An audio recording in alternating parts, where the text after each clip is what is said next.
के लिए हमने कुछ गलत परिभाषाएं तय की हुई हैं इस देश में। जैसे किसी के घर में जाइए तो रेफ्रिजरेटर है क्या नहीं, उससे उसकी आप तय करते हैं कि ये भाई कितना ऊंचा है कितना नीचा है। उसके घर में कलर टीवी है कि ब्लैक एंड व्हाइट है, आप उससे तय करते हैं कि ये ऊंचा है कि ये नीचा है। अभी आप एक बार जरूर इस बात को गंभीरता से सोचिए कि घर में हमारे रेफ्रिजरेटर अगर नहीं भी है तो हम ऊंचे नीचे कैसे हो गए। यूरोप के देशों में रेफ्रिजरेटर है, वो हमारे देश में भी आ गया, तो हमने क्यों मान लिया कि हम ज्यादा ऊंचे हो गए। यूरोप के देशों में तो रेफ्रिजरेटर इसलिए आया कि उनको जरूरत थी उसकी, और जरूरत इसलिए थी उनको शायद उसकी कि आप जानते हैं ज्यादा यूरोप के देश तो ठंडे बहुत हैं और सूखा मौसम है, ज्यादा समय तो सूखा मौसम रहता है। और बहुत ज्यादा सर्दी अगर पड़े तो भी खाना खराब होता है, बहुत ज्यादा गर्मी पड़े तो भी खाना खराब होता है। हमारे यहां टेम्परेचर काफी बैलेंस रहता है, 30 के ऊपर बहुत मुश्किल से कभी कभी जाता है, 30 डिग्री सेंटीग्रेड के ऊपर। तो वहां temperature -20 degree centigrade, -30 degree centigrade, -40 degree centigrade, तो खाना बहुत जल्दी खराब होगा। 30 सेंटीग्रेड 30 डिग्री से ऊपर चला जाएगा तो खाना जल्दी खराब होगा। तो उनकी तो प्रॉब्लम थी कि बहुत ज्यादा समय ऐसे टेम्परेचर वेरिएट करता, इसलिए कोई ऐसी मशीन चाहिए, तो उन्होंने रेफ्रिजरेटर ईजाद किया। एक और प्रॉब्लम मैंने देखी है, फ्रांस में तो मैं अक्सर देखता था, ताजी सब्जी रोज नहीं मिलती। आप चाहे जितने करोड़पति होइए वहां पर, वो तो अभी कुछ दिनों से साउथ अफ्रीका के देशों का शोषण ज्यादा करना शुरू किया तो उनको मिल जाती है, अदरवाइज तो कुछ साल पहले तक बहुत आसानी से ताजी सब्जी नहीं मिलती थी। सप्ताह में 1 बार मिलेगी या 2 बार मिलेगी या 3 बार मिलेगी, तो लोग इंतजार करेंगे कि सप्ताह में कब वो दिन आए तो ताजी सब्जी खरीदें। तो जिस दिन आया उस दिन इकट्ठी खरीद के ले गए और उसको भर के रख दिया, तो हफ्ता भर काम चलाना है। दूसरा, ऐसी संस्कृति नहीं है वहां पर कि आप ताजा खाना बनाएं और खाएं। शायद ही यूरोप में कोई ऐसा घर होगा जो प्रॉपर लंच करता हो, ठीक तरीके से लंच करता हो, ऐसा घर शायद ही एक मिलेगा कोई आपको, या 2 मिल जाएंगे। और ठीक तरीके से डिनर करता हो, ऐसे घर भी आपको मुश्किल से 15 से 20% ही मिलेंगे। चलते चलते खाना, दुकान में खड़े होके खा लेना, कहीं और खड़े होके खा लेना, जहां कुछ मिल जाए वही खा लेना, हमेशा खाते ही रहना, इस तरह की प्रकृति के लोग ज्यादा हैं। तो वहां तो परेशानी कुछ है, और ये परेशानी कुछ गहरी परेशानी है, क्योंकि प्रकृति ने उनके ऊपर मेहरबानी नहीं की है, सूखा बना दिया है पूरा का पूरा मौसम। और बहुत सालों तक तो खेती नहीं हुई है पूरे यूरोप में, आपका अंदाजा नहीं है। 1690 के पहले यूरोप के किसी भी देश में खेती नहीं होती थी। खेती होने का काम 1690 के बाद शुरू हुआ, और वो भी तब जब हिंदुस्तान से हल गया है इंग्लैंड, तब खेती हुई है वहां। हल बनाना भी नहीं आता था उनको, हल यहां से गया, यहां से हल देखकर उन्होंने हल बनाना शुरू किया, फिर खेत जोतना शुरू किया। तो खेती तो बहुत बाद के विकास की कहानी है, और उद्योग तो अभी 250-300 साल पुराने। इंडस्ट्रियल रिवॉल्यूशन के पहले कौन से उद्योग के बारे में आप जानते हैं इंग्लैंड के या यूरोप के? तो ये तो सब बहुत ताजा ताजा है। प्रकृति ने उनको बहुत मुश्किलों का मौसम दे दिया है। ऐसा अद्भुत मौसम है कि साल में 6 महीने सूरज ही नहीं निकलेगा, और साल में 6 महीने सूरज नहीं निकलेगा तो खेती कैसे होगी फिर? खेती के लिए तो गर्मी भी चाहिए, सूरज भी चाहिए। ऐसा भी मौसम है कि साल में 6 महीने बर्फ ही बर्फ जमी रहे। ऐसा भी मौसम है कि बारिश कभी भी हो जाए।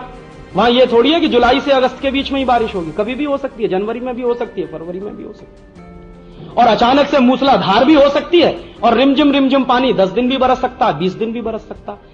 तो मौसम की इतनी अनसर्टेनिटी है, इतनी अनिश्चितता है, और प्रकृति ने इतना दुर्गम बनाया है वहां जिंदा रहने का रास्ता। उन दुर्गमताओं से, उन अनिश्चितताओं से बाहर आने के लिए उनको बहुत सारी चीजें खोजनी पड़ी। उसमें से एक निकला रेफ्रिजरेटर। उन्होंने उसको इस्तेमाल किया। उसके बाद उनको संकट दिखाई देने लगा। उसका संकट यह दिखाई देने लगा कि रेफ्रिजरेशन के बाद चीजों के न्यूट्रिशनल वैल्यू कम होने लगे। फिर उसके बाद CFC का प्रॉब्लम आ गया, क्लोरोफ्लोरोकार्बन का प्रॉब्लम आ गया। फिर पर्यावरण प्रदूषण का संकट खड़ा हुआ, तो उनको लगा कि अभी तो भाई इसको निकाल के फेंको। और अमेरिकन लोगों में, खासकर यूरोपियन लोगों में एक बड़ी बुरी आदत पड़ गई है फ्रिज आने के बाद, हमेशा ठंडा पानी पीना, पानी में भी बर्फ डाल डाल के पीना, आइस क्यूब्स डाल डाल के पीना। और आप जानते हैं जितना ज्यादा ठंडा पानी पिएंगे कॉन्स्टिपेशन उतना ही ज्यादा होगा। यूरोप का हर व्यक्ति कॉन्स्टिपेशन का मरीज है, सामान्य रूप से आप सर्वे करा लीजिए। अमेरिका में उससे भी जबरदस्त कॉन्स्टिपेशन है। मैं तो अद्भुत आश्चर्य करता था यूरोप में, मेरे जिन दोस्तों को देखता था 2-2, 3-3, 4-4 दिन टॉयलेट नहीं जाते। इतना कॉन्स्टिपेशन। एक बार तो मैंने एक ऐसे भी डॉक्टर से मुलाकात की पेरिस में जो कॉन्स्टिपेशन का एक्सपर्ट। तो मैं गया कि जरा देखूं क्या दवा देता है वो। कि देता हूं कि फ्रिज का पानी पीना बंद कर दो और फ्रिज में रखी हुई चीज खाना बंद कर दो। फिर दूसरा संदेश ये देता हूं कि पानी को गर्म करके पीना शुरू कर दो। मैंने कहा फिर क्या होता है कि 15 दिन के बाद आके कहता है कि कॉन्स्टिपेशन ठीक हो गया। मैंने कहा फीस कितनी लेते हैं? तो डॉलर में हिसाब मैंने लगाया। स्विस फ्रांक की एक अलग करेंसी है, लेकिन डॉलर के हिसाब से $250 लेता, सिर्फ ये बताने के लिए कि गर्म पानी पियो और फ्रिज में रखी हुई चीज मत खाओ। तो मैंने कहा आप क्या डॉक्टर हैं? ये बात तो हिंदुस्तान की हर दादी मां जानती है, हर नानी मां जानती है। हमारे घर में तो घर घर में डॉक्टर है। तो उनकी तकलीफ हुई तो उन्होंने फ्रिज इस्तेमाल किया, रेफ्रिजरेटर इस्तेमाल किया। फिर तकलीफ बढ़ी तो फ्रिज को छोड़ना भी शुरू किया, रेफ्रिजरेटर को छोड़ना भी शुरू किया। अब जब छोड़ना शुरू किया तो संकट हुआ कि इसको कहां ले जाएं। तो किसी बेवकूफ ने बता दिया कि भारत में ले जाओ, क्योंकि मानसिक दरिद्रता के लोग यहीं बहुत ज्यादा रहते हैं। तो आ गया वो यहां पे फ्रिज। अभी जब शुरू शुरू में फ्रिज आया था तो उसका किस्सा ये था कि सरकार ने ये कहा था कि ये सिर्फ हॉस्पिटल्स में रखा जाएगा।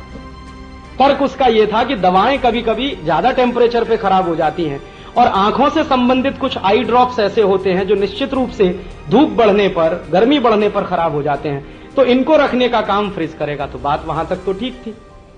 उसके बाद दुष्चक्र यह हुआ कि जो कंपनी लेके आई उसको लगा कि भारत में तो बहुत बड़ा मार्केट है, तो उन्होंने एडवर्टीजमेंट करना शुरू किया। एडवर्टीजमेंट क्या आया कि रेफ्रिजरेटर बहुत क्वालिटी प्रोडक्ट है, जिनके घर में नहीं वो घर बहुत नीचा। जैसे आजकल आता है कि वीपीएल की वॉशिंग मशीन जिनके पास नहीं वो सबसे फिसलती, बाकी सब बहुत ऊंचे। तो रात दिन दनादन दनादन, उस समय टेलीविजन तो नहीं था, लेकिन अखबारों में, प्रिंट मीडिया में, मैगजीन्स में, जगह जगह चर्चाओं में इस तरह की बातें शुरू हो गई।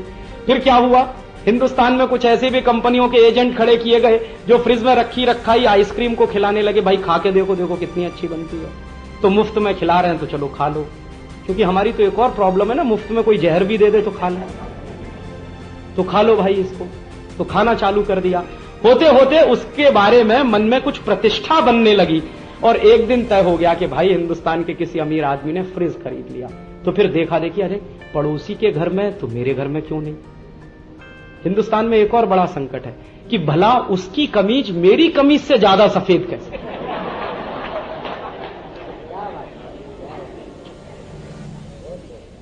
पूरा देश इसी में बर्बाद हुआ कि भला उसकी कमीज मेरी कमीज से ज्यादा सफेद है।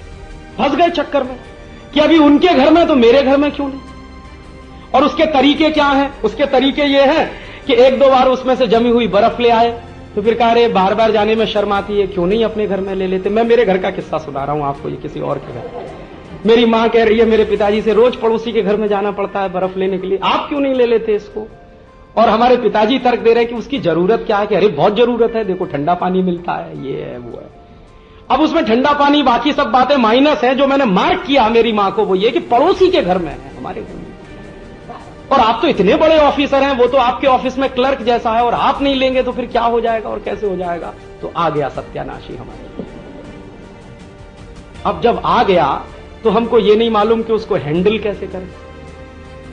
जो मशीन किसी एक दूसरे ओरिजिन से आई, आपकी जरूरत नहीं थी, लेकिन जबरदस्ती आपने अपनी जरूरत बनाई, तो उसको हैंडल करना भी एक प्रॉब्लम है। तो हैंडल कैसे किया जाए, तो वो आके रख गई। तो फिर परेशानी हमारे घर में ये शुरू हुई कि भाई ये खाली फ्रिज कैसे रहे।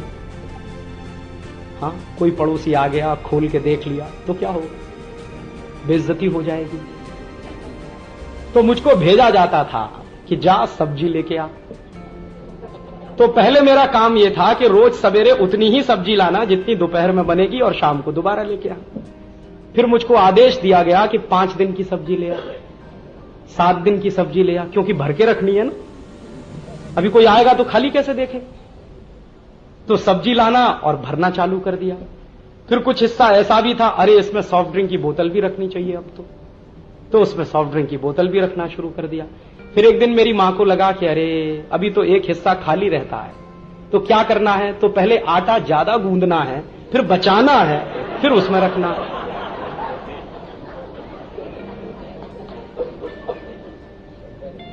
हां, पहले आटा उतना ही गूंदा जाता था जितना खाने के लिए जरूरी था, फिर जबरदस्ती ज्यादा गूंदा जाने लगा और बचा के रखा जाने लगा।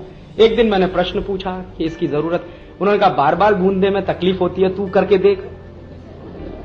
तो मैं भाई चुप हो गया। मैंने कहा मुझे तो आता नहीं, अभी मां ने कह दिया कि तू करके देख, तो मामला तो उल्टा हो गया। तो मैं तो चुपचाप देखता रहा, लेकिन ऑब्जर्व करता रहा कि ये हो क्या रहा है हमारे घर।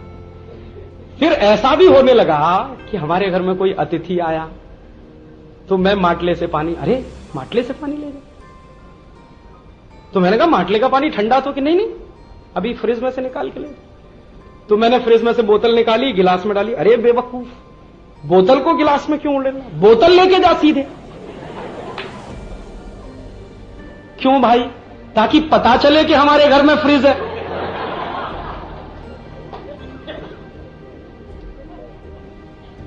अगर बोतल का पानी हम गिलास में निकाल लेंगे तो पता नहीं वो माटले का है कि फ्रिज का है, अतिथि के मन में द्वंद्व तो पैदा हो ही जाएगा। तो पक्की व्यवस्था बने, इसलिए बोतल साथ में गिलास लेके जा और रख दे वहां पे, उसको निकाल के पीना होगा तो पिएगा। तो अतिथि को भी, अच्छा आपके घर फ्रिज आ गया कि हाँ आ गया। तो उन्होंने कहा अच्छा ऐसा है, कल से हम हमारा दही आपके घर में रख जाएंगे। तो अब उनका दही आने लगा हमारे घर में। फिर एक दिन ऐसा भी हुआ कि हमारी एक पड़ोसन थी, वो चली आई, आइसक्रीम बनानी है, आपके घर में तो फ्रिज है ना, कि हाँ हाँ है, तो हम जरा आइसक्रीम बनाएंगे। तो अच्छा ठीक है भाई, आइसक्रीम आप बनाएंगे। तो फिर पता चला कि हमारा पड़ोसी धर्म बहुत बढ़ गया कि रोज कोई आइसक्रीम बनाने आ रहा है, कोई दही रखने आ रहा है, तो कोई कुछ करने आ रहा है, कोई कुछ करने आ रहा है। और फिर कभी कभी खराब हो गया वो, तो हमको तो आता नहीं कि ठीक कैसे करें, क्योंकि अपन की बनाई हुई टेक्नोलॉजी हो तो ठोक पीट के कुछ ठीक कर ले, अभी दूसरे की बनाई हुई है तो उसमें हमें तो कुछ लगता नहीं। तो वो खराब हो गया तो रखा हुआ है सफेद हाथी की तरह से। तो पड़ोसी आ रहे हैं और ताना मार रहे हैं, अरे अभी तक ठीक नहीं कराया आपने। तुम्हारी माताजी पिताजी का कान खा रही है, अरे आपको कुछ ध्यान भी है घर का, ये फ्रिज इतने दिन से खराब पड़ा। तो वो कहे अच्छा ठीक हो जाएगा। अरे नहीं आज ही ठीक होना चाहिए। वो पड़ोसन आई थी और उसको आइसक्रीम बनानी थी, अभी पड़ोसन की आइसक्रीम की चिंता। अब मैंने ये देखा कि पहले हम हमारे घर को चलाते थे, फिर फ्रिज ने हमारे घर को चलाना शुरू कर दिया। अभी हर काम फ्रिज के हिसाब से हो रहा, सब्जी फ्रिज के हिसाब से आ रही, ये फ्रिज के हिसाब से हो रहा, वो फ्रिज के हिसाब से हो रहा। और फिर यहां तक तय होने लगा कि अरे अभी तो सवेरे का खाना है तो चलो ठीक है फ्रिज में रख दो, शाम को खा लेंगे। अभी सवेरे की सब्जी भी ज्यादा बचने लगी, दाल भी ज्यादा बचने लगी, वो सब फ्रिज में रखी जाने लगी, फिर उसको गर्म किया जाने लगा, फिर उसी को खाया जाने लगा। तो मैंने तो देखा मेरा घर तो पूरा बदल गया। इस एक छोटी सी दुर्घटना ने मेरे घर का पूरा स्ट्रक्चर बदल दिया। मुझे मेरे बचपन का याद है कि मां के पास बैठ के गरम गरम खाना खाने को मिलता था। अभी तो वो होश नहीं है, अभी तो 2 दिन का भी ठंडा मिल सकता है, 3 दिन का भी मिल सकता है, रखा हुआ है, क्योंकि वो तो खत्म करना ही है। ये हमारे यहां संकट है, और ये संकट पैदा होता है मानसिक दरिद्रता से। शायद ये मेरे घर की कहानी नहीं है, आप सबके घर की यही कहानी हो सकती है।